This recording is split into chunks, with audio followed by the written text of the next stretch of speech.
Welcome student. Next हमारा lecture है 14th lecture, chapter 4 है ये आपका लीनियर ट्रांसफॉर्मेशन। लीनियर ट्रांसफॉर्मेशन क्या है हमारे पास?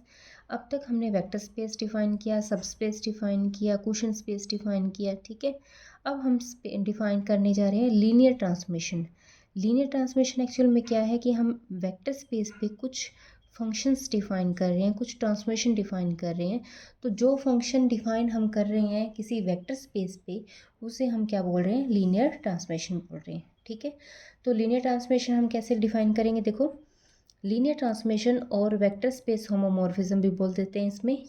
अब इसमें हम क्या डिफाइन करते हैं? देखो, let U and V be two vector spaces over the same field F. U और वी क्या दे रखे हैं?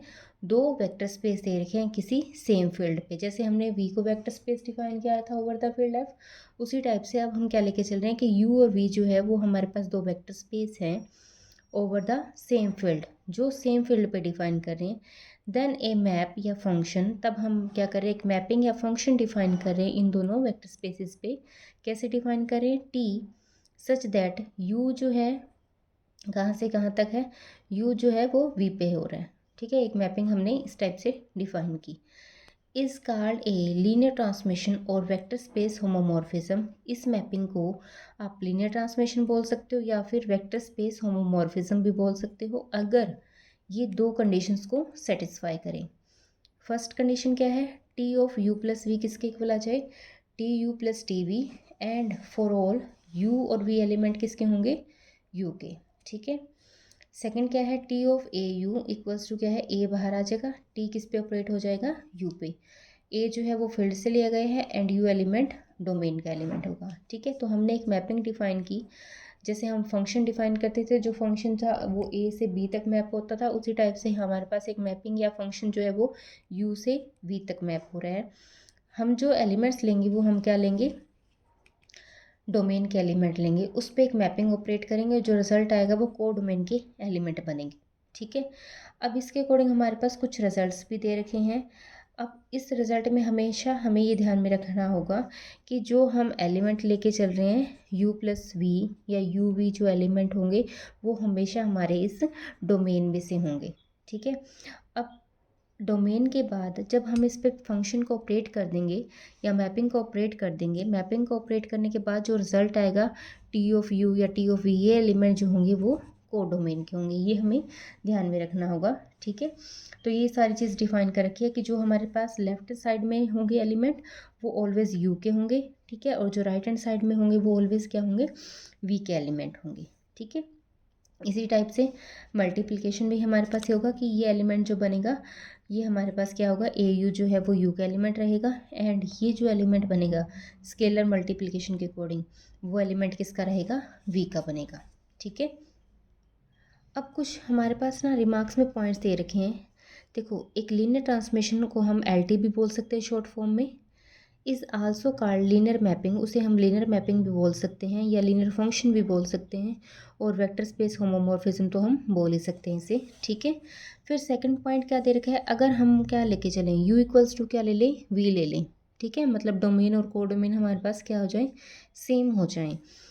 देन लीनियर ट्रांसमिशन टी जो है वो कहाँ तक जाएगी? यू से यू तक जाएगी, ठीक है। तो उसे हम क्या बोल रहे हैं? लीनियर ऑपरेटर ऑन यू के ऊपर हमने एक लीनियर ऑपरेटर यूज़ किया है, ठीक है। अगर कोडोमेन और डोमेन क्या हो जाए? यहाँ पे सेम हो जाए, ठीक है। उसके बाद नेक्स्ट हमारे पास the identity mapping. Identity mapping में हम क्या लेके चल रहे हैं? आई एक मैपिंग है जो वी से वी तक है, सच दैट आई वी जो है वो किसके इक्वल है? वी के इक्वल है। For all v belongs to v is a linear transmission and is called identity transmission, ठीक है। तो आइडेंटिटी मैपिंग को हम कैसे डिफाइन करेंगे? आई वी इक्वल्स टू वी की फॉर्म से, ठीक है। सेम वही होगा, ये डोमेन का एलिमेंट रहेगा और ये को डोमेन का एलिमेंट बनेगा। इस टाइप से हमने इसे डिफाइन करना है, ठीक है।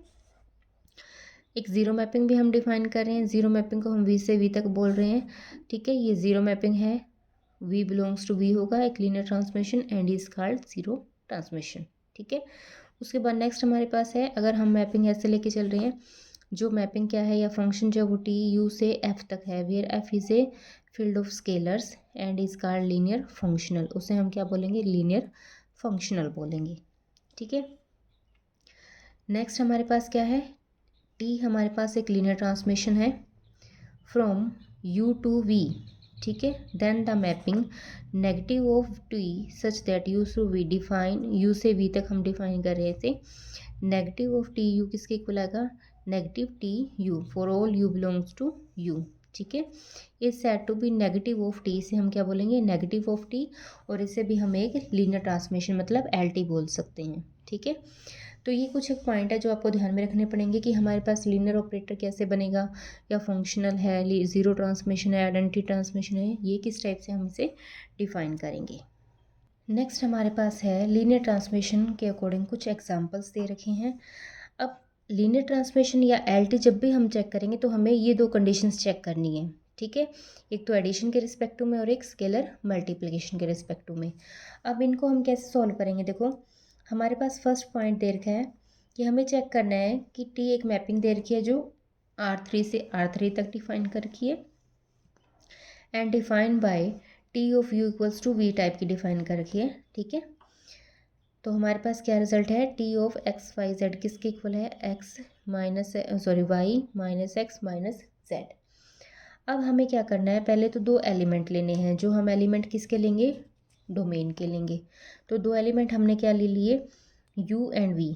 अब u एलिमेंट और v एलिमेंट हम इस टाइप का लेके चलेंगे, x y z का, ठीक है। तो हमने क्या किया, x1 y1 z1 को तो u बोल दिया, सिमिलरली v को हमने क्या बोल दिया, x2 y2 z2, जो R3 के एलिमेंट है।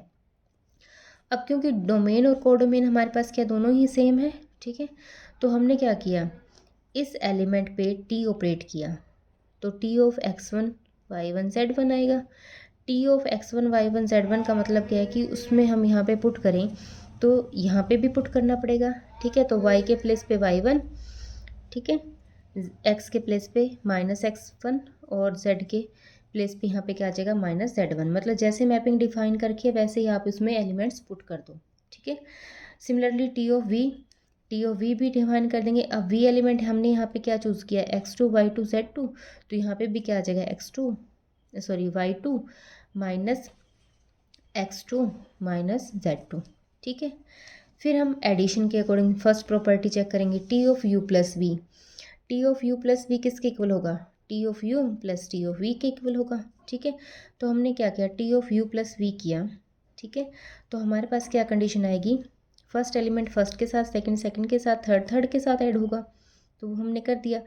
अब ये जो एलिमेंट है T of x1 plus x2 y1 plus y2 z1 plus z2, ये इस अकॉर्डिंग भी ऐड होगा जो राइट हैंड साइड में डिफाइन करके। तो यहाँ पे हमारे पास क्या था, y1 plus y2 minus x1 minus x2 minus z1 minus z2, ठीक है। फिर हम क्या करेंगे, हमें एक्चुअल में ये अलग अलग लेके आना है राइट हैंड साइड में। तो हमें ये चीज़ बनानी है कि टी ऑफ यू हमारे पास ये बन जाए, टी ऑफ वी हमारे पास ये बन जाए। तो इसमें हम क्या करेंगे, इसमें से फर्स्ट, इसमें से फर्स्ट और फिर इसमें से फर्स्ट ले लेंगे, प्लस ये सेकंड और ये सेकंड लिख लेंगे। तो ये हमारे पास टी ऑफ यू का रिजल्ट आ जाएगा टी ऑफ वी का, ठीक है। For any A belongs to R, A हमने किसी भी आर में से ले लिया। उसके बाद नेक्स्ट स्टेप में देखो हमने क्या करना है, फिर सेकंड हम क्या लेके चल रहे हैं, सेकंड हम लेके चल रहे हैं टी ऑफ ए यू, ठीक है। सेकंड कंडीशन यही थी, इसका मतलब ए एलिमेंट हमने x1 y1 z1 माना था, उसको a से मल्टीप्लाई कर दो। और टी ऑफ यू हमें डिफाइन कर रखा था, वो कैसे था, a y1 minus a x2 x1 minus a z1, ठीक है। ये हमने लिख लिया। अब a को बाहर लिख लो, ये बन जाएगा y1, ये माइनस x1, ये माइनस z1, और ये किसके इक्वल है, टी ऑफ यू के इक्वल है।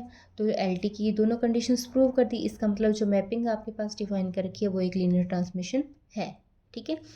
अब सेकंड देखो, इसमें इसी में हम नेक्स्ट एग्जांपल कर रहे हैं, एल टी के लिए सिर्फ ये दो कंडीशन हम चेक करेंगे one by one. Show that the function T R3 to R defined by this, R3 से R तक जा रहा है, मतलब कि डोमेन के एलिमेंट जो है वो 3 टाइप के होंगे टप्पल्स, और राइट हैंड साइड में ओनली 1 टाइप का बनेगा। Is not A L T, linear transmission ये नहीं है, मतलब कि ये लीनियर ट्रांसमिशन की दोनों कंडीशन को सेटिस्फाई नहीं कर रही। कोई भी अगर फर्स्ट कंडीशन को ट्रू नहीं कर रहा तो सेकंड हम चेक नहीं करेंगे। तो देखो सबसे पहले हमारे पास क्या है, T of x1 y x2 x3 हमें डिफाइन करके है इस फॉर्म का। हमने क्या किया, u और v को लेट कर लिया। u और v जो है वो इस टाइप के हैं, ठीक है, 1 0 0 टाइप की। तो T of U plus T of V यही बनेगा। टी ऑफ यू का मतलब यहाँ पे 1 0 0, तो यहाँ पे क्या आ जाएगा 1 0 0 का स्केयर। सिमिलरली वी भी हमने सेम लिया तो दोनों का रिजल्ट क्या आएगा, सेम आएगा। अब राइट हैंड साइड में हमारे पास क्या होता था, T of U plus T of V करते थे। तो जब टी ऑफ यू और टी ऑफ वी का दोनों का रिजल्ट 1 है तो राइट हैंड साइड में 2 बन जाएगा, ठीक है। फिर हमने क्या किया, दोनों वेक्टर्स को ऐड किया। वेक्टर्स को ऐड करेंगे, ये भी हमारे पास ये बनेगा, ठीक है। तो हम क्या करेंगे, x2 1 की वैल्यू 2 पुट कर देंगे 1 में, ठीक है। x2 की वैल्यू हम क्या करेंगे 0 और x3 की वैल्यू 0। ये इक्वेशन 1 में हम यहाँ पे पुट करेंगे, ठीक है। तो इसके साथ t लगा देंगे हम। t लगाने के बाद रिजल्ट क्या बनेगा, देखो यहाँ पे क्या आएगा 2 का स्क्वायर, यहाँ पे 0, यहाँ पे 0, तो रिजल्ट क्या आ गया 4। इसका मतलब ये दोनों इक्वल आने चाहिए थे, क्योंकि T of U plus V किसके इक्वल आना चाहिए था, T of U plus T of V के इक्वल आना चाहिए था, जो कि इक्वल नहीं है। अगर ये फर्स्ट कंडीशन ही एल टी की पूरी नहीं कर रहे, इसका मतलब ये एल टी फॉर्म नहीं कर रहे, तो सेकंड हम चेक नहीं करेंगे। फर्स्ट कंडीशन से अगर ट्रू बन जाए कि ये लीनियर ट्रांसफॉर्मेशन नहीं है, देन सेकंड चेक करने की कोई ज़रूरत नहीं है। इसी टाइप से नेक्स्ट हमारे पास एग्जाम्पल है, show that the mapping T R3 to R square defined by this T of x y z such that mod of x comma y minus z is not a LT। अब R3 से R2 तक जा रही है ये mapping, उसे हमें बताना है कि वो LT नहीं है, ठीक है। LT नहीं है, इसका मतलब हम क्या करेंगे, सेम वही दो एलिमेंट पहले R3 से लेंगे, को डोमेन के एलिमेंट लेंगे। तो U हमारे पास 3 टपल की है, इसी टाइप से V हमारे पास इस टपल का है। तो टी ऑफ यू हमने डिफाइन किया, जैसे हमें मैपिंग डिफाइन कर रखी थी। जो भी मैपिंग थी उसमें एक्स वाई जेड के प्लेस पे हम x1 y1 z1 पुट कर देंगे यू के लिए, एंड वी के लिए क्या कर देंगे x2 y2 z2 पुट कर देंगे। फिर हम क्या करते थे, T of U plus V check करते थे। T of U plus V check कर रहे थे, तो हमारे पास क्या बनेगा, फर्स्ट टपल फर्स्ट में ऐड होगा, तो x1 x2 plus x1 plus x2 comma y1 plus y2 comma z1 plus z2, ठीक है। अब फर्स्ट एलिमेंट हमारे पास क्या मोड के अकॉर्डिंग है, सेकंड हमारे पास इस टाइप का बन जाएगा, ठीक है। ये इक्वेशन फर्स्ट आ गई। सेकंड से हमारे पास क्या है, T of U plus T of V check किया, तो टी ऑफ यू के अकॉर्डिंग वही अगेन फर्स्ट में ऐड हो रहा है, सेकंड में ऐड हो गया। 1 एंड 2 से हमने देखा कि दोनों रिजल्ट इक्वल नहीं है, क्यों, क्योंकि मॉडुलस जो है जर्नल वो दोनों का इक्वल नहीं होता। कि अगर होल पे मॉडुलस है तो हम अगर उसे अलग अलग डिस्ट्रीब्यूट करें तो ज़रूरी नहीं कि वो जर्नल वो सभी केसेस के लिए क्या हो जाए, ट्रू बन जाए। इसका मतलब ज़रूरी नहीं कि फर्स्ट एलिमेंट जो है ये आपका क्या आ जाए, सेम ही बने। तो पहली कंडीशन ट्रू नहीं होगी, इसका मतलब ये एल नहीं है, ठीक है। उसके बाद हमारे पास एक छोटी सी थ्योरम है इसी पे, कि अगर आप एल चेक कर रहे हो तो कंबाइंड फॉर्म हम कैसे चेक कर सकते हैं एल के लिए, कि एक ही रिजल्ट बन जाए कि वो फॉर्म जो है वो एल है या नहीं है। तो उसके लिए देखो, let U and V be two vector spaces over the same field F, then a mapping T, हमने एक मैपिंग डिफाइन की यू से वी तक, is a linear transmission if and only if T of A U plus B V किसके equal आ जाए, A T U plus B T V, for all A B belongs to F and U and V element होंगे U के, ठीक है। तो इसके लिए हम क्या करेंगे कि हमारे पास एक एल टी दे रखी है, T of U plus V किया तो वो किसके इक्वल आया, T of U plus T of V के इक्वल आया, ठीक है। सेकंड हमारे पास ये कंडीशन थी एल टी होने के लिए, अगर हमने इसको एल टी लिया है तो ऑब्वियस सी बात है ये दोनों कंडीशन को ट्रू करेगी, ठीक है। नाउ हमने क्या किया, T of A U plus B V को हमने इस टाइप से लिखा, तो टी ऑफ ए यू इस पे ऑपरेट हो जाएगा, सिमिलरली टी इस पे भी ऑपरेट हो जाएगा, और दोनों को बाहर ले लो, ठीक है। तो हमारा ये जो रिजल्ट था वो प्रूव हो गया, ठीक है। कन्वर्सली हम क्या लेके चले हैं, अगर हमारे पास ये है तो हमें इसे एल टी प्रूव करना है, तो हमने इस कंडीशन को लिया, ये जो रिजल्ट था वो इसके इक्वल था, ए बी हमने फील्ड में से लिए गए हैं और यू और वी एलिमेंट यू के होंगे, ठीक है। तो नेक्स्ट हमारे पास क्या आ जाएगा, देखो अगर उसमें हम जो रिजल्ट हम लेके चले उसमें ए को 1 ले लें, बी को भी 1 ले लें, तो T of U plus V इसके इक्वल आ जाएगा। अगेन हम क्या करें, अगर हम बी को 0 ले लें, बी को 0 ले लो, ठीक है, 3 इक्वेशन में, तो बी वाला पार्ट 0, तो टी ऑफ ए यू किसके इक्वल आ जाएगा, ए ये यू के इक्वल आ जाएगा। ठीक है, इसका मतलब फोर्थ एंड फिफ्थ के अकॉर्डिंग वो एक एल टी प्रूव होगी। ठीक है, तो एल टी प्रूव करने के लिए हम ये भी रिजल्ट कर सकते हैं कि T of A U plus B V किसके इक्वल होगा, A into T U plus B into T V. Next कुछ एल टी की प्रॉपर्टीज़ हैं, वो आप ध्यान में रख लेना कि अगर लीनियर ट्रांसमिशन दे रही है हमें यू से वी तक, तो पहली कंडीशन क्या है कि टी ऑफ ज़ीरो यू इसके इक्वल होगा ज़ीरो वी के, ये यू का एलिमेंट होगा और ये वी का एलिमेंट होगा। अगर नेगेटिव है तो नेगेटिव बाहर आ जाएगा ट्रांसमिशन से, अगर दोनों का डिफरेंस है तो दोनों पे अलग अलग ऑपरेट हो जाएगा। सिमिलरली ये रिजल्ट यूज़ होता है मोस्टली कि T of A U plus B V plus A N तक हम डिफाइन कर रहे हैं, अलग अलग पे ऑपरेट हो जाएगा। ठीक है, स्केलर्स बाहर आ जाएंगे और टी जो है वो इन वेक्टर्स पे ऑपरेट हो जाएगी। तो यहाँ तक हमारा एल टी के जो है वो फर्स्ट एक्सरसाइज कंप्लीट होती है। इसकी हम प्रॉब्लम्स जो है वो कल डिस्कस करेंगे। Thank you.